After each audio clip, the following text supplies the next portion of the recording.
Kuya Express! Good morning, Luffy. Kasi to, ang mga alaga natin guys, dapat to every morning bago tayo pumasok ng trabaho, ilalabas mo yan guys para sila makaya wiwi. Ayan guys, oh. Wiwi dito, wiwi doon, at makapag poops na rin guys. Kasi kung ang alaga natin ay hayaan lang natin sa kulungan, hindi mo binibigyan pansin ang kanyang pang-araw-araw na routine, at hayaan mo siya nakakulong lang or nakatali, kawawa ang inyong alaga guys. Dapat titingnan-tingnan nyo at babasahin nyo ang galawan ng inyong aso guys.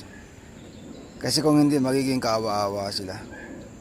At kailangan lalambing-lambingin din natin. Parang anak ko na rin to guys.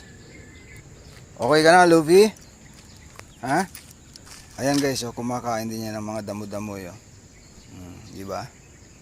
Paano sila makakain ng damo-damo kung lagi sila nakatali at nakakulong? Pero mo ilang bihis umiihi yan guys.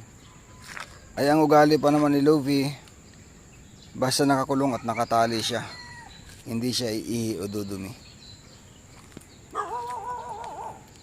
Binabatok siya guys. Oh.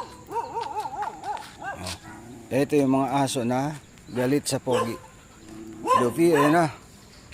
Kaya lang hindi naman away ang habol nito guys. Wala siyang pakialam kung kinakawal-kawalan siya ng mga asong gala. Walay lang sa kanya. Nagagalit sila kay Tisoy. Ayaw nilang pagala-gala dito sa kalsada. Let's go na. Papasok pa ako.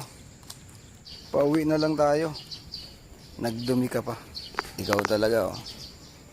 Dadakutin natin to guys.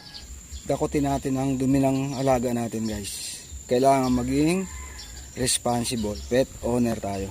Kasi kung hindi, magagalit ang ating kapitbahay.